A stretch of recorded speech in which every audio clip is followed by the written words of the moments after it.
Swayam Prabha. Digital India. Educated India.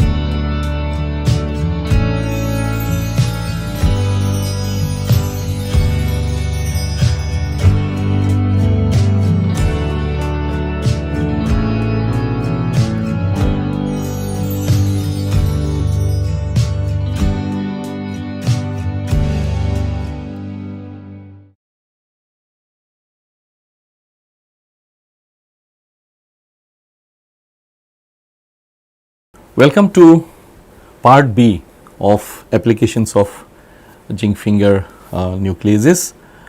Here we will be discussing about the application of zinc finger nucleases as therapeutic approaches for curing human diseases. First, let us take up the case of application in HIV treatment. So, before going to the exact applications, let us try to understand some of the basic concepts related to the pathology of HIV. So, here certain molecular players are involved in this particular disease. For example, the chemokine receptors play an important role, and these are having around 7 transmembrane domains and amino and carboxyl termini.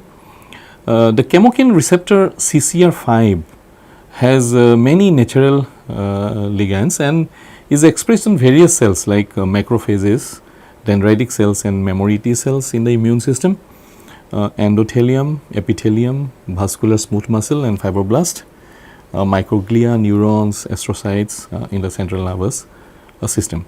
These particular receptor CCR5 also functions as a co-receptor for human immunodeficiency virus to enter into CD4 lymphocytes.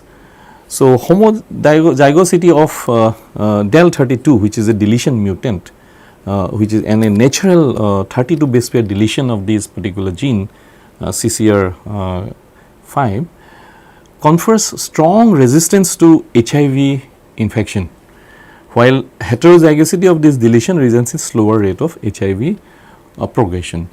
So, a person having a homozygous phenotype of this del32 mutant of CCR5 will be naturally resistant to HIV, and it is reported that about 1% of the Scandinavian population carries this mutation, and they are naturally immune to HIV.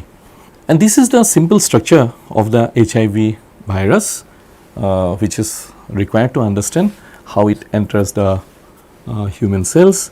So, you have a lipid layer and it contains two glycoprotein receptors GP120 and GP41, and these are used to gain entry into the host cells. So, this is the structure of a mature HIV virion and structure of these HIV genome, which produces the various components of this particular virus. So, these glycoprotein receptors are important for the virus to gain entry into the host cells.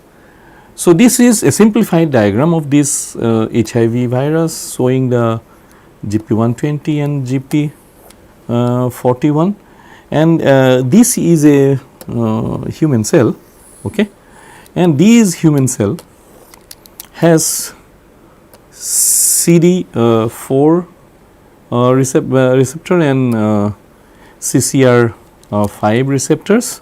So, here these virus glycoprotein will bind to the host cell CD4 here, and you can see this matching and these peg like matching here, and a co-receptor CCR5. So, these two are important to which the virus glycoprotein receptors will bind. The fusion of the virus with the host cell membrane results in viral uncoating and the release of the viral nucleocapsid into the cytoplasm. So, here first it will bind and then this is internalized as you can see here the B. So, in the next step this is releasing its nucleic acids. The enzyme reverse transcriptase converts the single stranded RNA into double stranded DNA, okay, you can see here, and this viral DNA is transported to the host nucleus where it is integrated into the host DNA through the integrase, and you know about this integration mechanism which we have discussed in the preliminary lectures. Finally, the viral DNA is transcribed and translated using host cell machinery and then cleaved by viral protease into functional viral proteins, and then some of them are released which go and bind to other nearby cells through the CD4 and CCR5 receptors. And so, the proliferation happens by this way. These viral RNA and proteins will assemble at the cell surface and bud of the cellular membrane. Now, let us discuss a little bit about the structure of these CCR5 protein and the gene. As we have discussed already that this is a transmembrane protein having certain domains, okay, and this is the gene structure you can see over here.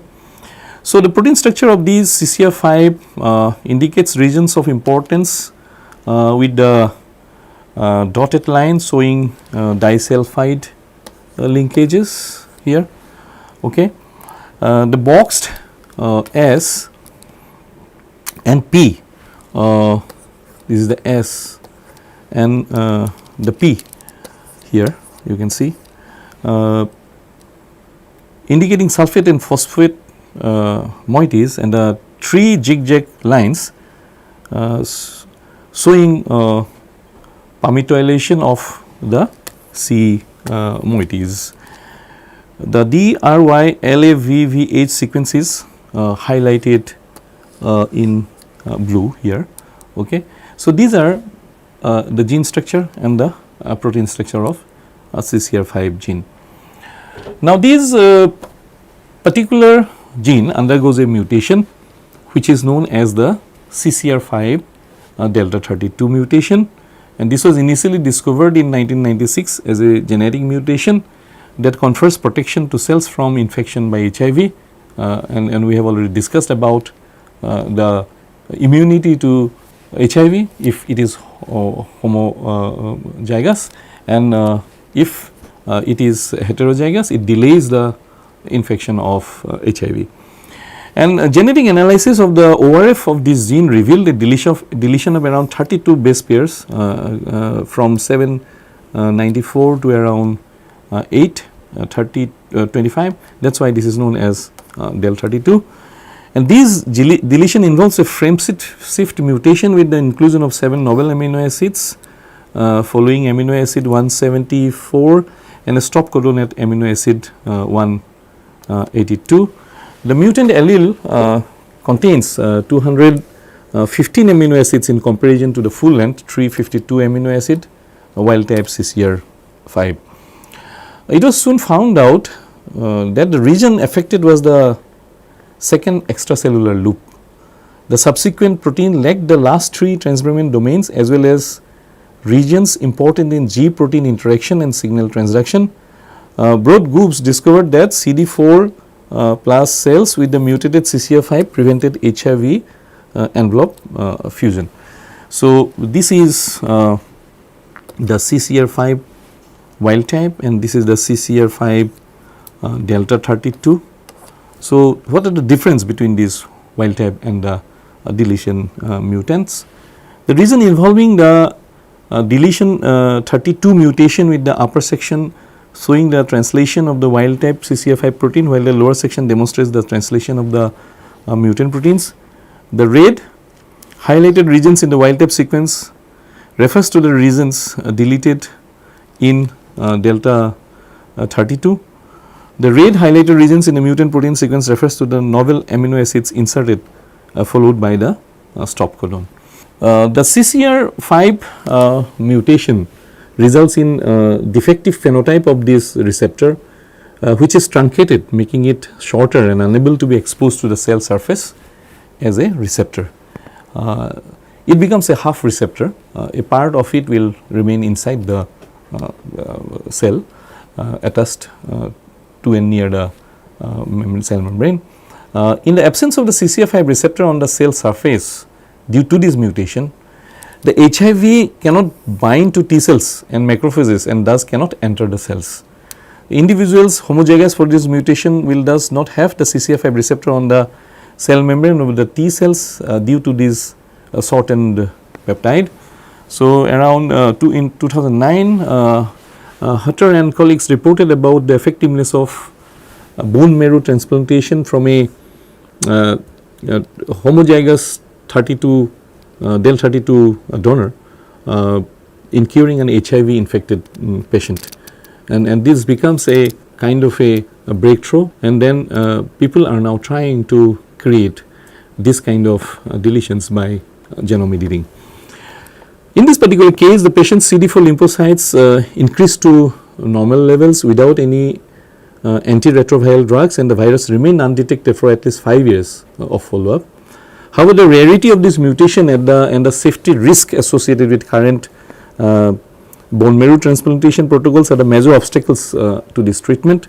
And in this context, genome editing techniques like zinc finger nucleases are promising alternatives for genomic disruptions at specific DNA sites of interest, and in this particular case the CCR5 delta 32 sequence. So, here you can see that you have the full receptor where you have the external domain as well expressed, and which is exposed outside the cell. So, HIV binds not only to CD4, it also binds to the CCR5 because its domains are available for binding, and this helps in the entry and finally infection and proliferation.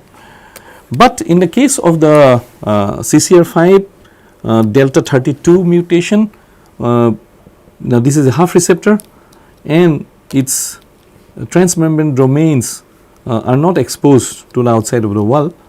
So, HIV can bind to CD4, but it will not be able to enter and infect the cells. So, therefore, this kind of cells or individuals will be resistant to HIV. So, time and again we have emphasized that in case of homozygous individuals we will have full resistance, but in the case of heterozygous individuals the resistance will not be full, but the rate of progression of HIV will be delayed. So, this has become an important application area of ZFN technology. So, for doing these we need primers and donor plasmid generation, and you can see here in the upper panel the ZFN targeted DNA sequence and the interspace, and then in the lower panel we can see DNA sequence of the D plasmid around the ZFN site and the insertion specific primer IP. A silent TA mutation adjacent to the left ZFN target site was intentionally selected for confirmation and marking of the vicinity of the integration between the ZFN binding sites. And Monotham and colleagues exploited the advantages offered by the stem cells plasticity and ZFN they successfully generated isogenic and cell clones of bone marrow derived mesenchymal stem cells that carry the stop codon of the CCF5 gene by using a ZFN mediated homology directed repair technique. These cells were expandable for more than 5 passages and thus showed potential to serve as an individual's cell factory. And this approach of generation of patient's own CD4 cells from high fidelity ZFN mediated HDR MSC clones has potential to be beneficial in future HIV treatment. Let us now discuss about another application of ZFN technology. As in the case of HIV therapy, ZFN technology has huge potential for cancer therapy, and many workers have been trying to use it in diverse kinds of cancers.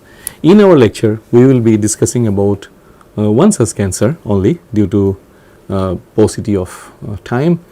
The application here we discuss is the application of ZFN technologies in cervical cancer as a model example.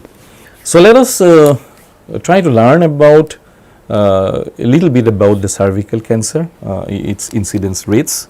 Globally, this cancer is the 4th most frequent cancer in women with an estimated 604,000 new cases in 2020, and there were 342,000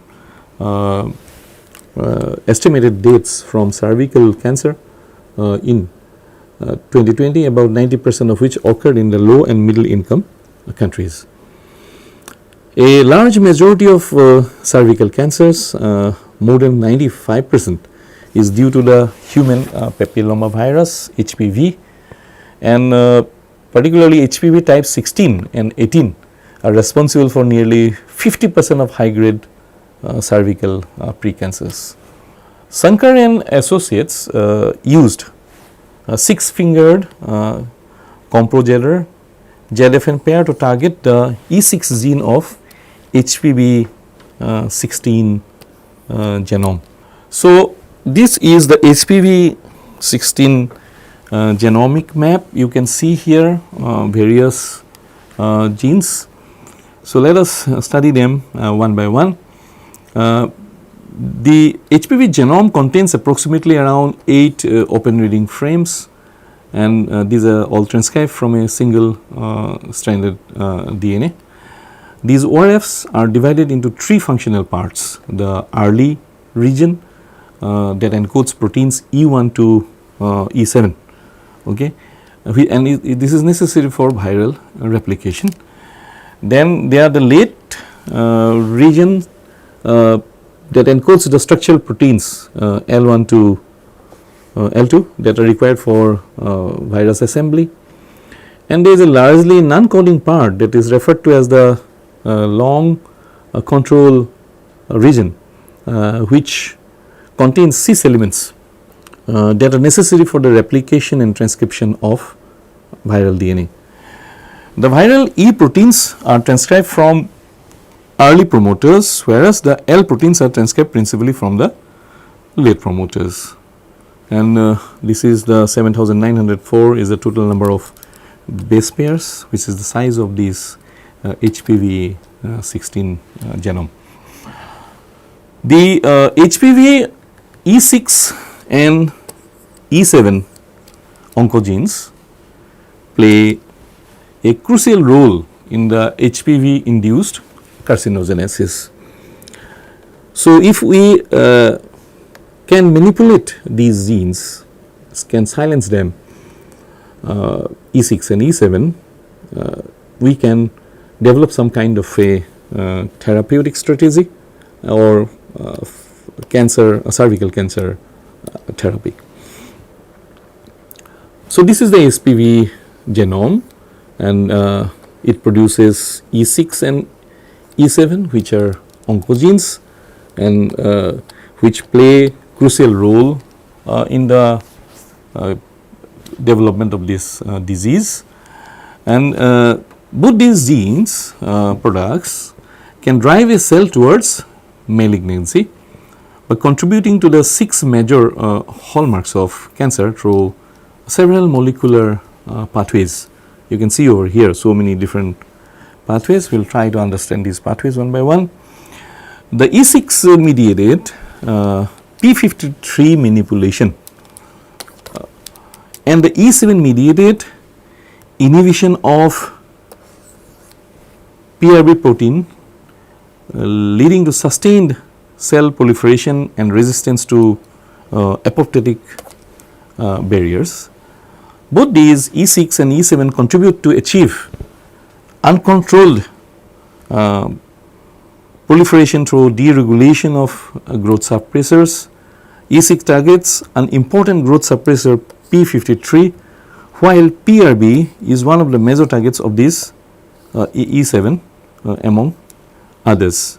So, here you can see this UB quitination leads to the PRB degradation, and here the ubiquitination of P53 will also lead to the degradation of these particular proteins. These P53 is famously known as the guardian of the genome. This is a 53 kilodalton tumor suppressor protein which decides the fate of a cell during conditions of stress. This E6 mediates the inhibition of P50 directly or indirectly. Here you can see it is direct and here it is indirect, which allows several cellular changes to turn a cell into an oncogenic state. When the cell experiences stress in the form of oxidative damage or other forms, it activates a transcription factor to transcribe the genes needed for either cell cycle arrest or apoptosis. On the other hand, the murin double minor 2 MDM2 here you can see an E3 ubiquitin ligase helps to maintain it at a basal level in the healthy cell. Thus, P53 perturbation by E6 is significant to ensure continuous cellular proliferation. The E6 degrade P53 through ubiquitination, which I have already told to you, with the help of E6 associated protein. Okay. So, here you can see here E6 associated protein, and it has certain domains called the Agile domain and the E6 binding domain, then HECT domain and HER2 binding. So, this is in brief the structure of structural domains of a E6 associated protein, and this is the E6 which will bind and form a partnership with the E6 associated protein here. Okay. And soon these two partners will go and find out a P53 molecule, and they will form a trimer over here, and since these are all 3 different proteins, we call it as a heterotrimeric complex.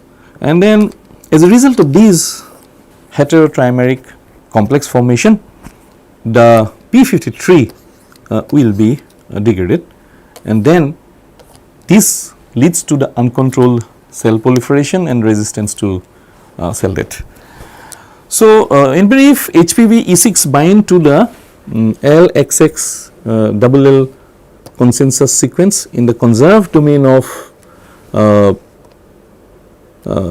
E6 associated protein and forms a heterotrimeric complex of E6, E6AP and P53, which causes the degradation of P53 and drives the cells towards uncontrolled cellular division, evading the prevailing checkpoints.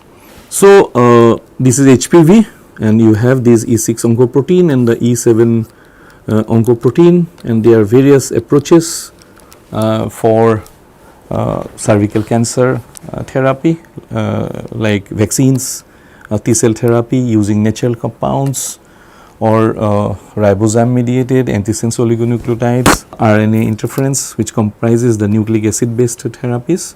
And now the latest in these therapeutic arsenal are the programmable nucleases like zinc finger, talents, and CRISPR. We will discuss about the zinc finger nucleases. So, the E6 and E7s represent the most effective targets for therapeutics in cervical cancer, as it can ensure the eradication of all such cancer cells by bringing down any or all of the cancer hallmarks. So, genome editing technologies to target these oncogenes E6 and E7. The HPV E6, E7 region of the HPV genome or their respective mRNAs can be specifically targeted to cure cervical cancer. The various molecular techniques used for therapeutic approaches began with the use of antisense oligonucleotides, ribozymes, DNA gymes, siRNA, and shRNA, as already discussed in the previous slide. And recently, genome editing technologies are being utilized like the ZFNs, talents, and CRISPRs to efficiently silence the E6, E7 expression. ZFNs were first used against HPV E2 gene, which prevented the virus from replicating within the host cell. Later, the ZFNs were customized to target the HPV E7 gene, which successfully disrupted the HPV DNA, inhibited the growth of the HPV 16-18 positive cervical cancer cells in vitro, and were found to undergo apoptosis. And these were further proved to be clinically more efficient, as they could also establish their therapeutic effect in xenograft mouse model. And here compo Geller ZFNs were designed to target E6 gene of HPV 16, and this is the schematic representation of ZFN targeting a region in exon 1 region of HPV 16 E6. So, this is the ZFN binding site, and here this represents the number B will represent the nucleotide sequence of the target region of the E6, and C is the illustration of the designed ZFNs targeting E6 regions containing 6 zinc fingers on either side, 1, 2, 3, 4, 5, 6 and 6 in either side, and there is a spacer region of around 5 nucleotides, and the FOC1 nucleases will dimerize and do the genome editing and follow the recombination pathway. So, this is another work on the application of zinc finger nucleases targeting the HPV E7 oncogene. In the earlier case, we have studied about the targeting of E6 gene, and this is another study where the E7 oncogene was targeted or disrupted, and here Ding and his collaborators started the work with an aim to provide a proof of concept to support the use of ZFNs to target HPV E7 to treat HPV related cervical cancer. And in the experiment, they designed and constructed ZFNs that could specifically recognize and cleave the HPV 16 or 18 E7 DNA. And once the design was over, they tested the cleavage efficiency of selected ZFN 16 E7 S2 and ZFN 18 E7 S2 by using single stranded annealing assay. The inhibition of the cell growth that received treatments of ZFNs were estimated using cell viability and colony formation assays, and gene disruption of HPV E7 and downstream genes were examined by methods like Western blotting. Cell apoptosis assay was used to test the specificity and efficiency of induction of HPV type specific apoptosis. And they finally concluded that both the ZFN constructs they designed and synthesized disrupted HPV E7 oncogenes successfully and led to inhibition of type specific cervical cancer growth and specifically induced apoptosis of corresponding HPV 16 and HPV 18 positive cervical cell lines. Therefore, ZFNs targeting HPV 16 or HPV 18 E7 oncogenes could be used as novel therapeutic agents for the treatment of HPV related cervical cancer. There are many other examples where ZFNs has been used as models for cancer therapy or proof of concepts. We have lectures in the next few classes where we will be discussing the use of genome editing technologies for generating cancer disease models. There we will discuss some of the remaining examples in both in the case of ZFN, TALEN as well as CRISPR-Cas9. Thank you.